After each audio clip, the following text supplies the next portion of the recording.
This sample problem deals with a spring. We'll be talking about how much force is required to move it a certain distance, in this case 18 newtons to move it by 26 centimeters. That will allow us to calculate the force constant for the spring.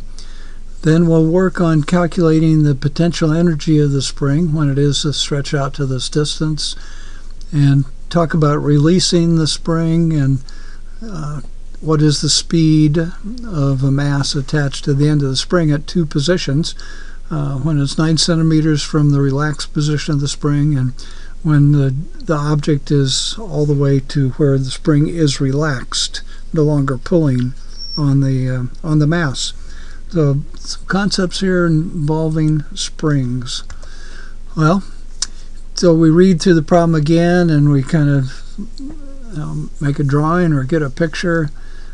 18 newtons for 26 centimeters. So I've, just for fun, this is the first time I've done this, used AI to create an image. This is not a photograph that I found on the internet and free to use. Instead, giving credit here for Copilot, I asked it to generate an image of a spring, and then I stretched that image to get this picture. But in any case, F equals minus kx is the equation that's useful here. F is the restoring force that the spring has, k is the force constant, and x is how much the spring has been stretched. X will be off to the right. The spring force is back to the left, matching the pull of 18 newtons that Angie is pulling with. The minus sign tells us that the direction of the force the spring creates on the end of the spring is opposite to the direction that the spring has been stretched. So we pull a spring to the right, the spring pulls back to the left. This 18 newtons is the force that Angie is applying. I could have put another arrow here off to the left of 18 newtons. That would be the force of the spring. Well, F equals minus kx. The spring force is a negative 18 newtons. Angie's is a plus 18 newtons. And the minus signs can cancel, and our force constant is a positive number. Our force constant, 69.23 newtons per meter. I keep an extra digit in intermediate numbers, but I'm going to round off for the answer to this question. What's the force constant? 69.2 newtons per meter. What's the potential energy of the system? Well, our potential energy is calculated with 1/2 kx squared for a spring system. 1/2 kx squared. We just found the k value. I used the version that has a little extra digit in it. Don't use the rounded to 3-digit result.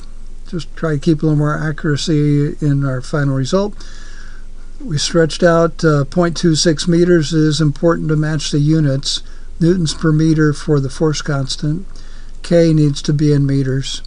And I came up with 2.34 joules. Perhaps you want to pause the video and calculate that for yourself. Okay, let's put a 1.2 kilogram mass on the end of the spring. And again, stretch the spring out to the full distance. And now we're going to let this spring move. We're going to release our pull on the mass here and let the spring move. The spring is we're interested in the time when the spring is 9 centimeters away from the relaxed position.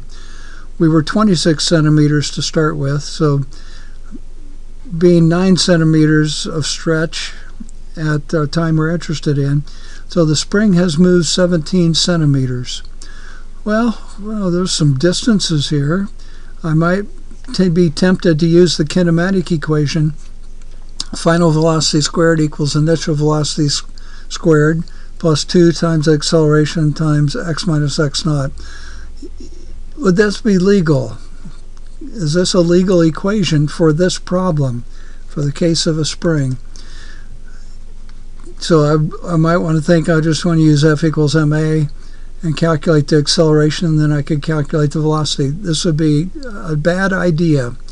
Springs do not have a constant force as the spring goes back towards the relaxed position.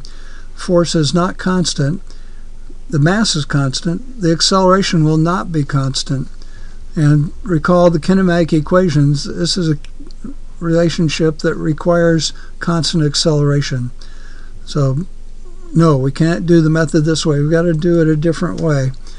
And the way we're going to succeed is to use the principle of conservation of energy. This principle of conservation of energy does not require the acceleration to be constant going from location 1 to location 2. So what do we have? Well, we have 2.34 joules initially. We've calculated that. We're at rest before we release this mass, so zero kinetic energy at the start.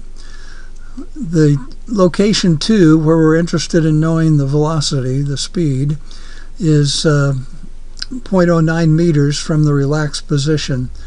So this 1/2 kx squared, to calculate the potential energy, 1/2 kx squared.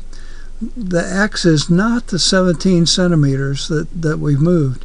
X refers to the distance from the relaxed position of the spring. So x is equal to 0 at the relaxed position. In this problem, x is equal to 9 centimeters, so 0.09 meters. And then 1/2 mv squared for the kinetic energy calculation. So 2.34 joules, 0.2804 joules for this calculation, and 0.6 kilograms times v squared. You might want to think about the units just a little bit here. A joule, work is force times distance.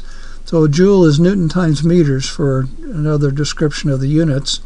A Newton is kilograms meters per second, and times a meter, we'd have kilograms meter squared per second squared for our equivalent expression of units for a joule. So in here we're going to subtract these joule numbers, subtract 0.2804 joules from both sides, and then we're going to divide by 0.6 kilograms. This kilogram is going to cancel the kilogram that's embedded in the joule unit, and will be left, you should pause and do this calculation yourself, 3.4327, and we have meters squared per second squared equals v squared. Well, we're in good shape because we're going to be taking a square root of both sides, so the units will drop down to meters per second when I take a square root of those units. And I'm rounding off here. I got 1.85 meters per second for the velocity to the left, the speed of the object when it has traversed 17 centimeters, when the mass is now 9 centimeters from the equilibrium position of the spring. Well, what about when we're all fully compressed here, when the mass is at the relaxed position of the spring? The spring is no longer pulling on this mass. Well, in that situation, the potential energy we started with, again, 2.34 joules, we had no kinetic energy at the start. We were releasing from rest. At this relaxed position, there's no potential energy in the spring. So 1/2 kx squared, x is 0. So potential energy is 0, and then 1/2 mv squared. Again, you work through the calculation, and I got 1.97 meters per second. Is that reasonable? Come up with velocity at the equilibrium position, 1.97 meters per second. It'll be to the left. Well, if you think about what we had at the 9 centimeter position, 1.85 meters per second. At the 9 centimeter position, the spring is still pulling this object to the left. It's still speeding it up. So it is reasonable that we have a higher number for the speed at the equilibrium position, 1.97 meters per second. Well, I have many YouTube videos for physics and astronomy. I've organized them by topic at this simple website, gpclements.com. It's my website. And I've annotated the list of videos. The annotation has a title, has how many minutes that the video takes, a description of the video, what's being calculated, and then most useful, I think, is a direct link to the YouTube video. You don't have to go to YouTube and search for the video you want to watch. The gpclements.com has the videos grouped by topic, and you find one, you click on the link, you're watching the video. All this content is free. You're not allowed to resell it. You do not give me your name or email address or anything. And this website does not put cookies on your computer. So keep working physics problems. Ask your instructor when you have questions.